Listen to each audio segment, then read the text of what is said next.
this for me. What I'll do is I'm going to present it a little bit, then I'm going to kick it over to Judge Bromley, then we're going to have discussion, and then at some point right before the vote, we're going to allow public comment. So this is a really exciting ordinance to present to the Quorum Court and to hopefully submit to the electors of Saline County. A $1,716,000 tax cut to property owners in Saline County. In 1998, voters approved a millage increase from 1 mill to 1.7 mills. This was dedicated for maintenance and operation of the library. This tax cannot be used for anything else. For the first year, the new millage brought in about $1 million. That was back in 1999-ish. This was more than a quarter century ago. The population in Saline County has increased by at least 50,000 people. I think I was in junior high when this millage increased, and when this millage increased up to 1.7, the word iPhone had never been used. There wasn't a computer in every single classroom in school.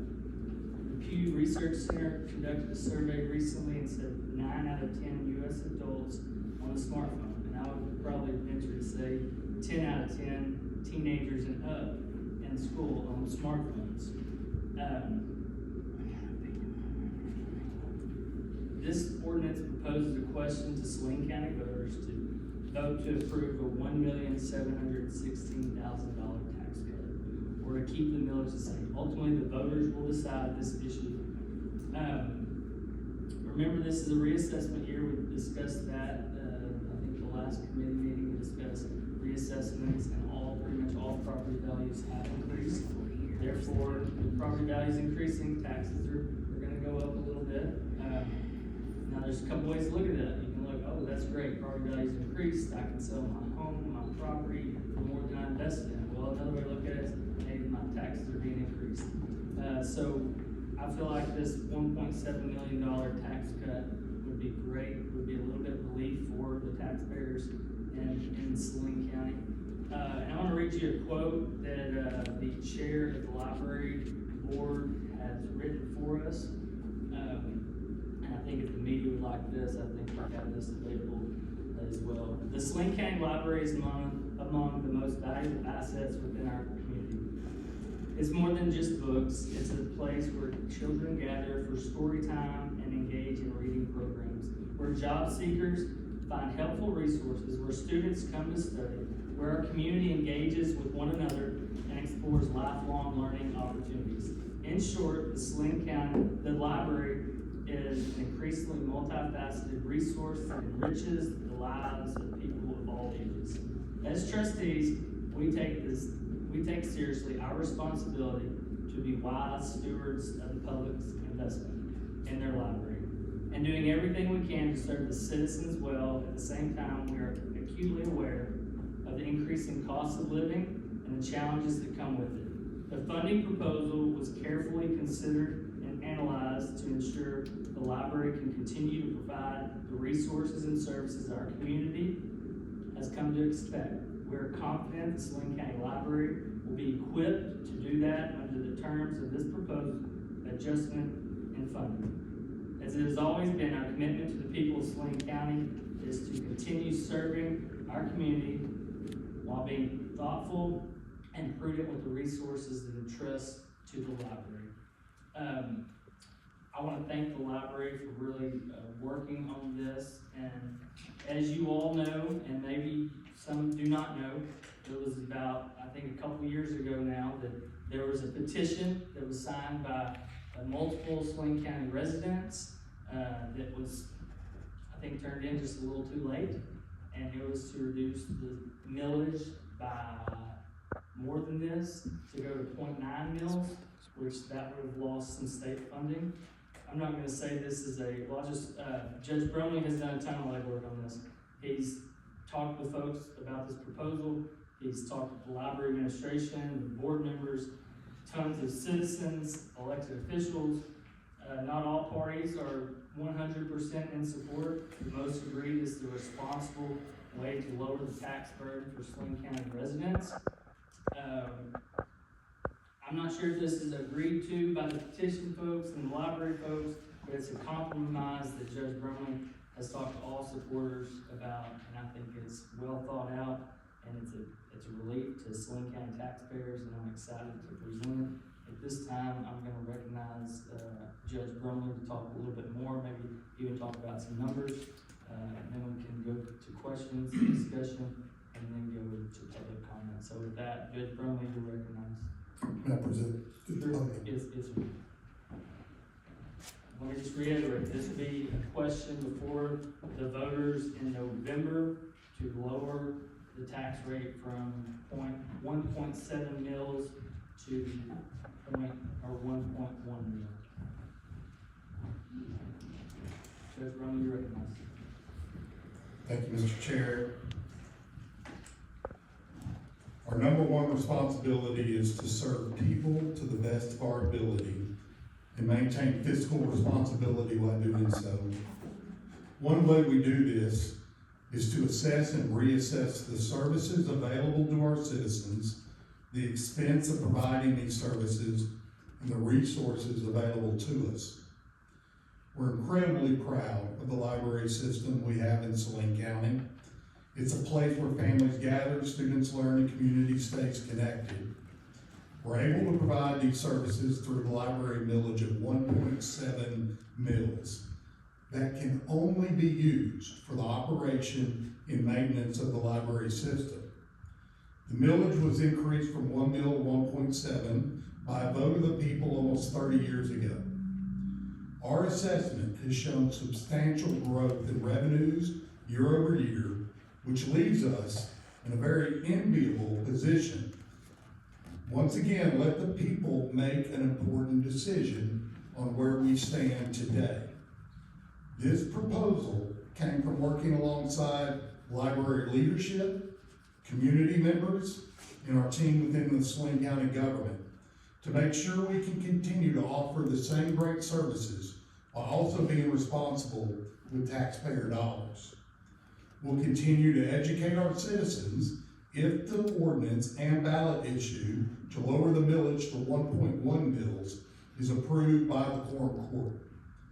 We feel confident that through continued collaboration with the library leadership and the Saline County Library Board of Trustees, we can maintain what people love about our library, put money back in the pockets of our tax-paying citizens. I believe that that's a win for everyone. I'm just going to expand just a little bit. What we operate off of currently is Amendment 38, which states that the monies from these bills can only and exclusively be used for the library system.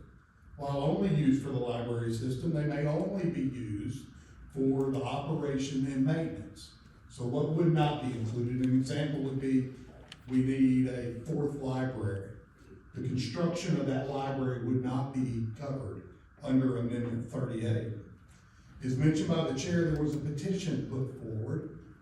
A petition can be signed by 100 taxpayers and put forth. This one was put forth actually to decrease to 0.8 mils, a decrease of 0.9 mils. This petition was put in less than 5 minutes short of the deadline, and it was put in on October 4th. I read it, considered it, and denied it based on the signatures weren't by 100 or more taxpayers, but voters. This is explicitly against the law of me being able to approve that. I'm going to speak candidly here. I do believe that if a property tax is put forth in virtually any voting area, there's a real good chance that it passes. If this one was passed, I want to remind you that we would be at 0.8 mils for Amendment 38. Not only would we lose those 0.9 mils, anything that falls below 1 mil is no longer eligible for state support. So we would lose state funding also. What this means is we would have been about $700,000 or more below what is being proposed now at 1.1 million. I was extremely encouraged to work with a number of people as it concerned me. Our library does extremely good things. Our board of trustees serves very, very well. And we went through and we started assessing what services would we no longer be able to provide, and at what point would that be? I just want to draw you back to one thing real quick. When this was passed, as the chairman stated, about $1 million was generated from revenue.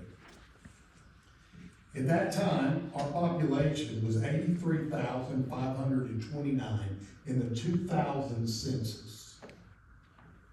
If you broke that down into pieces of pie for each person that represented that population, that was $11.97 per person in Saline County at the time.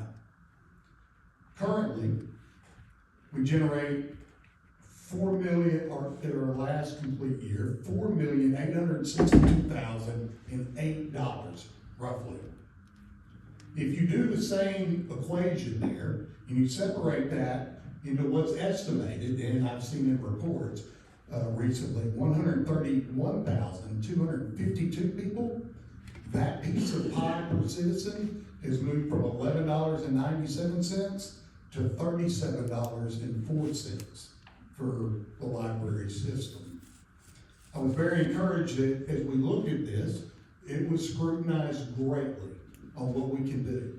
I talked to, as we said, the trustees, library staff, our staff, and also citizens, and frankly, some of those citizens that were big advocates for the petition that was submitted and subsequently denied.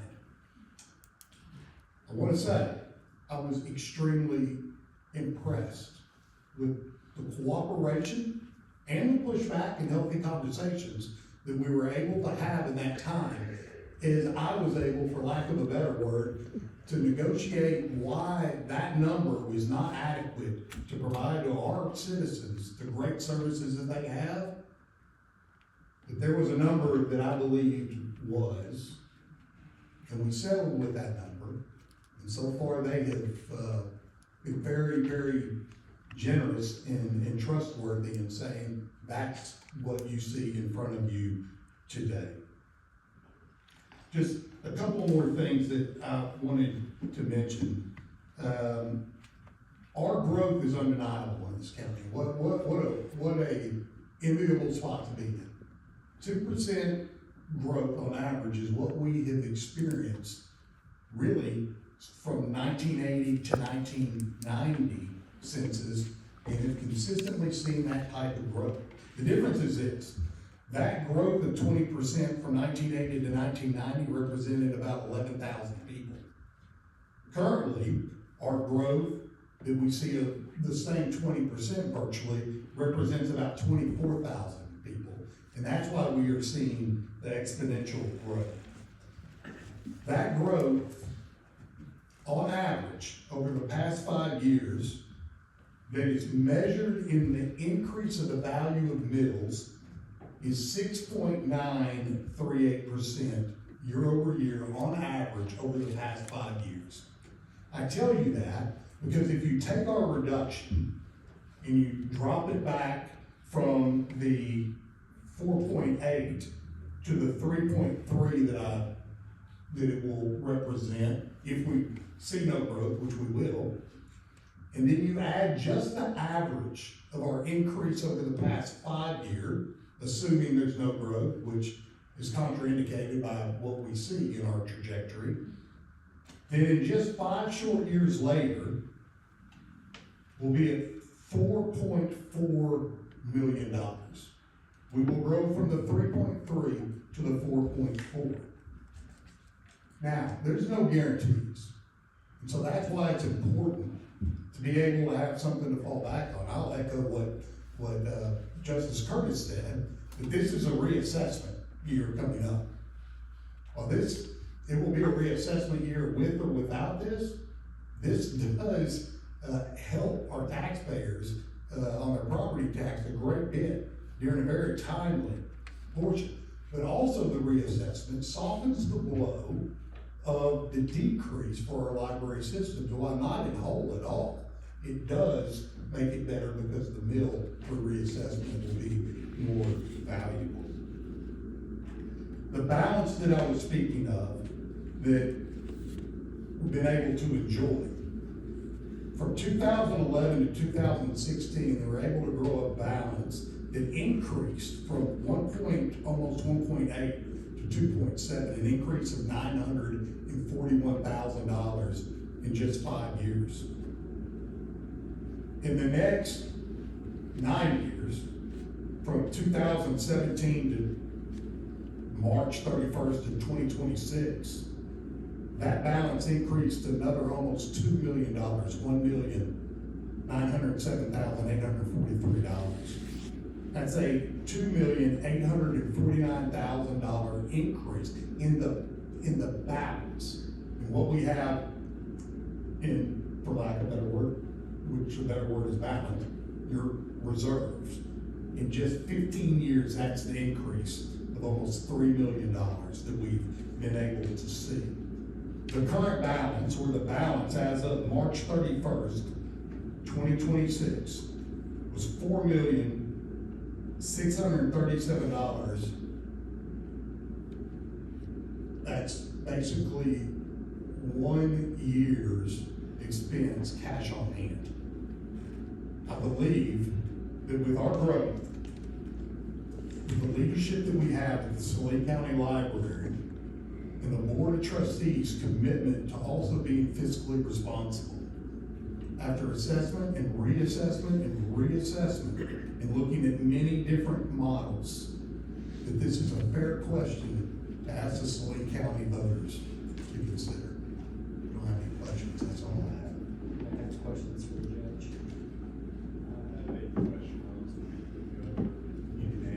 So, when would the tax reduction, if it was passed in November, when would that reduction actually go into place? Because I'm thinking November ballot, it's also budget time, so my follow-up to that is how would that impact the budget cycle if it were passed? We would reflect that on the levy ordinance we generally pass in November or December. We can pass the levy ordinance in November or December. Is that correct, Colton?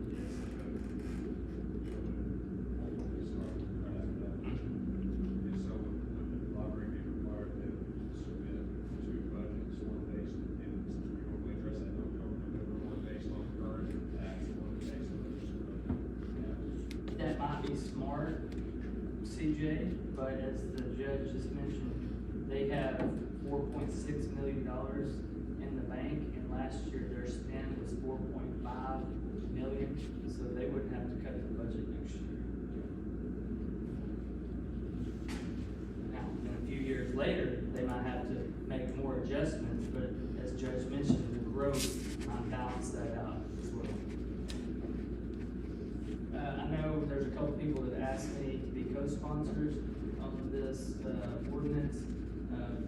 Colton, what should be the process of that? Should they just say that in the open meeting and we include them for Quorum Court, or should we make an amendment motion? We can definitely do that. They can tell me in the public meeting now. Because of FOIA open meeting laws, I can't, go out to each of you and ask if you'd like to be a sponsor of it. So I'm not gonna do that. But if you reach out to me individually and ask to be added as a sponsor, I think we can make that happen.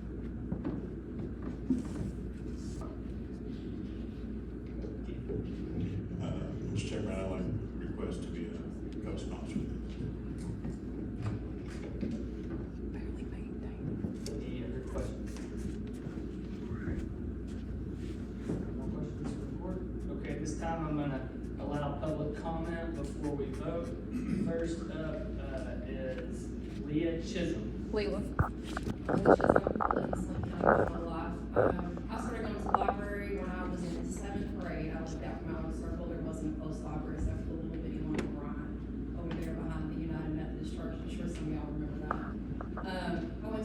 library in Benton when I was, able to drive, when I was about 18, they first put that in. I'm really asking y'all to not consider pushing this. From what I've heard, you said they spent 5.5 or 5.4 million, 5.6, so they're gonna be cutting that budget they have right now, we have to take expenditures. I know that y'all know that we expanded into East End, and that's a very underserved area that didn't have library access. I'm sure that some of this millage over the years, in the last 28 years that it's been on there, has helped to bring those services to that area, that otherwise, like myself, would never go into the library until they moved to Bryant in 6th, 7th grade. So I would ask that y'all consider not supporting the cut of library funding. I understand y'all were talking about a petition that was circling around, I believe that was a few years ago, when people were upset about books being moved. This doesn't have to do with books being moved, but cutting services for everybody in the county. It's more than just iPhones and libraries. You have people that go there to access Wi-Fi. You have people that go there to access tax forms, you have events, you have all sorts of stuff that happens in the library more than stuff that's in your iPhone. So I would just hope that y'all would think that with the growth that we're gonna have, that we've had, and will continue to have hopefully, we will need those funds currently, even just currently at the 1.7, to maintain the library and to continue services for the growth that we're gonna get. So I just hope that y'all would consider not moving this out of committee, or putting some more thought into cutting that much of the millage. Thank you. Thank you, Ms. Chisholm.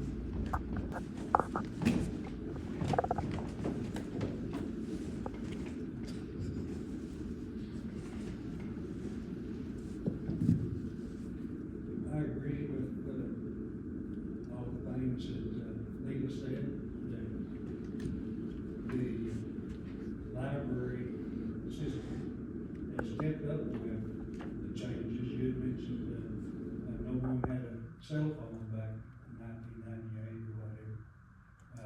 But the library has kept up with things that have gone on and serves, so many various things that go on. We put out, there through the media there, through emails and whatever. They put out the programs that they're offering, and I think they do a great job in what they do. And we see there from time to time,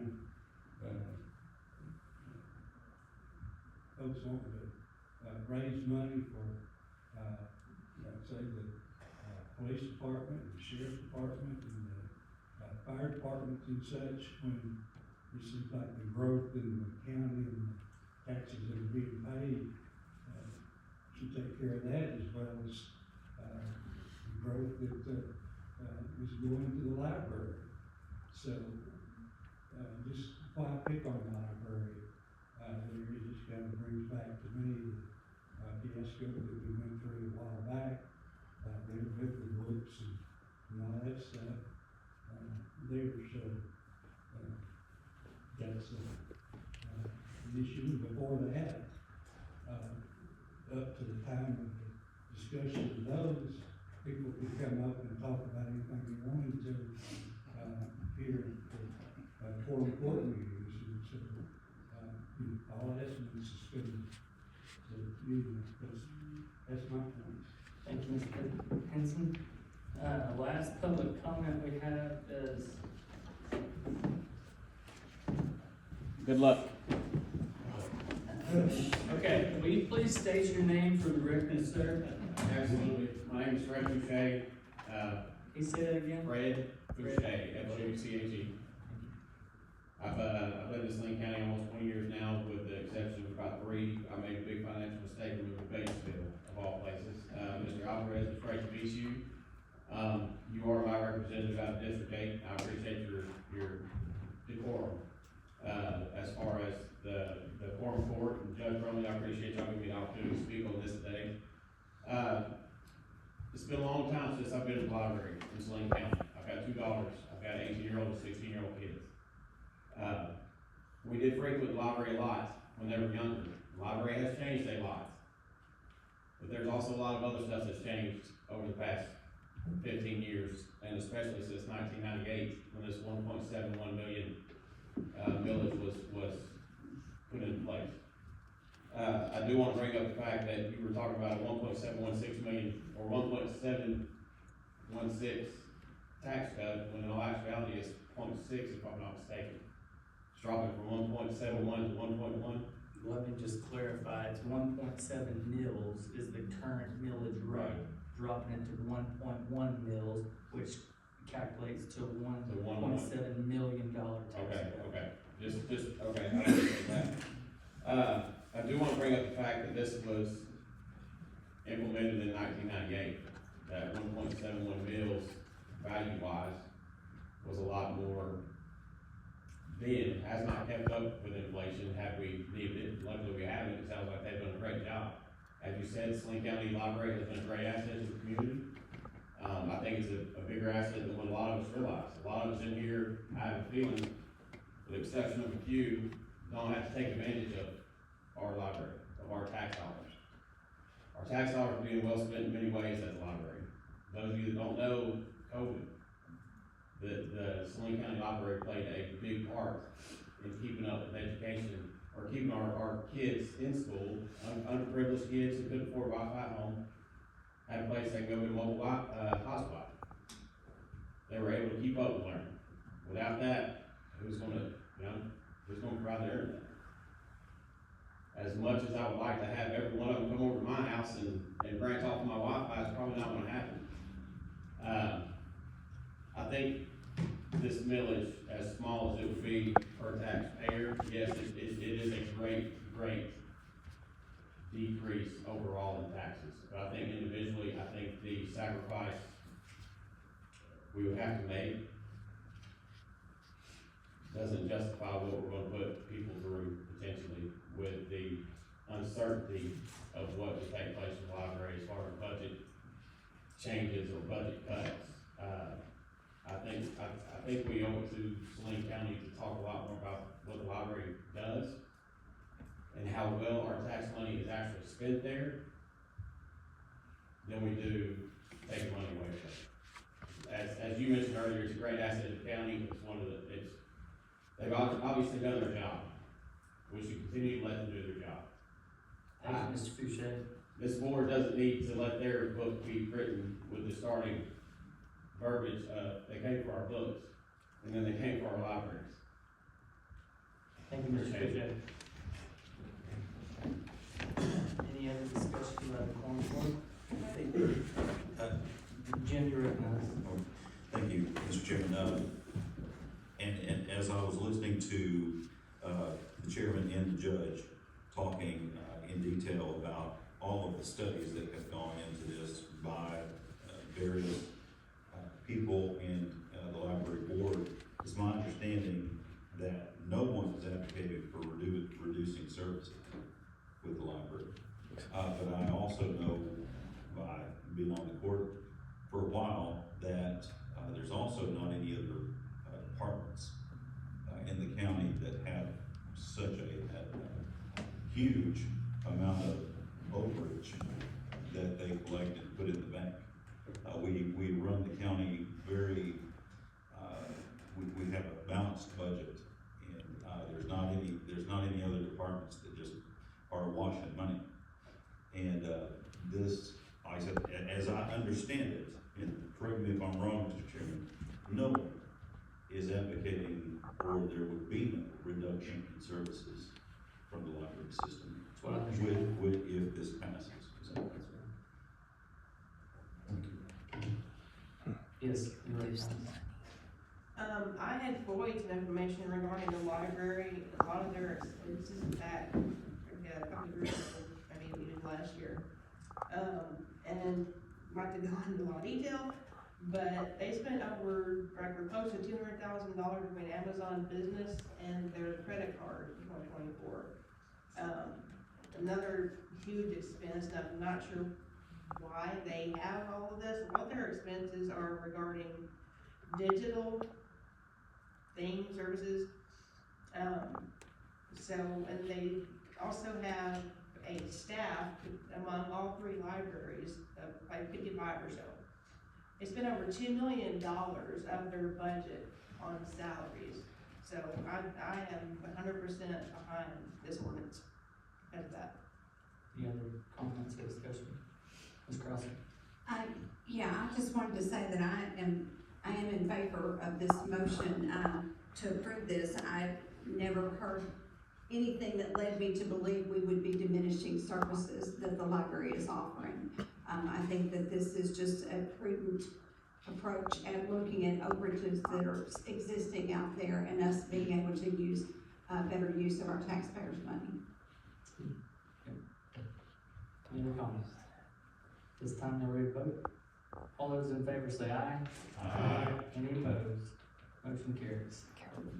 Next on our agenda is exhibit D,